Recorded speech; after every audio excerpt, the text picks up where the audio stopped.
I'll take the opportunity that I'm going first to do two things: to reflect on some of the discussions over the last couple of days, and to, in a way, set the scene for the panelists also for some issues to discuss. And I would start with three questions. How can we maximize impact of all the wonderful research that we've been talking about? And how can we inform policy process in a timely fashion? That has been brought up a number of times. And ultimately, what will it take to make a difference? Because of the increasing need for evidence-based research and policy, knowledge services are becoming exceedingly important. Governments, private sectors, civil society, policymakers, researchers, organizations are all keen to learn from each other of what worked and what has not. Knowledge exchange, networking, South-South learning, and cooperation training, communities of practice are crucial to ensure not only informing the policy debate, but also to ensure that development gains can be sustained and lead to lasting results. My intervention is going to be very much influenced by the type of work that we're doing, which is really about supporting Southern researchers to contribute and debate ideas in policy debate and practice, by helping the research travel further and by helping engage in policy discussions and also building bridges between the researchers and policymakers. In that respect, we very much see the experience we have as facilitators of learning and change.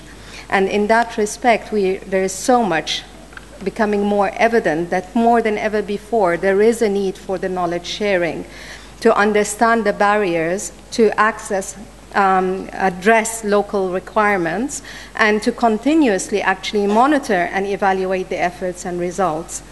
There's a need for capacity building of researchers and policy actors, not only in terms of undertaking research, but also in terms of communicating that research to policy.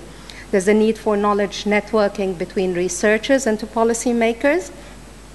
There's a need to engage with change agents. Dr. Handousa mentioned that at the outset of that meeting yesterday, of how youth played an important part. We do need to recognize who are the change agents and work with them to empower them to outreach to policy. In the same respect, we also need to look into what technology can offer us to engage effectively with the different players. And finally, we need to make sure that in those efforts, we do not lose sight of the ultimate goal of the change that we're trying to facilitate happen, and to see how that can be coordinated between the different players in the process, and to monitor and evaluate that closely.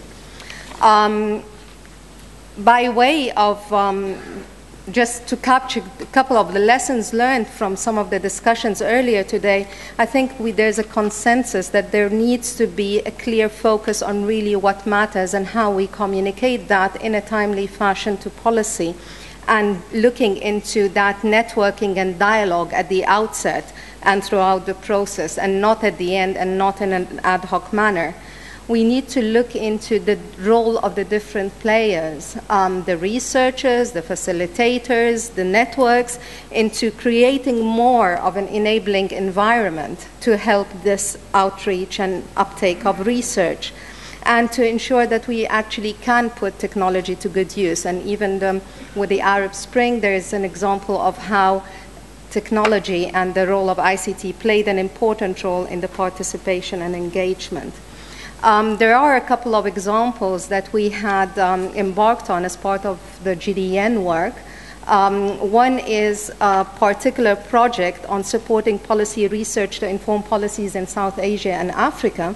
And what's particularly interesting in that project is that it's not a research in the research sense of starting with one particular policy question, but it's looking from where others have concluded to look into the learnings from one country to another and how it can be to inform the policy process. And the second is very much on the call to connect South and call on the Southern researchers, the local expertise, to ensure that the policy uptake is very much in context with what the requirements are.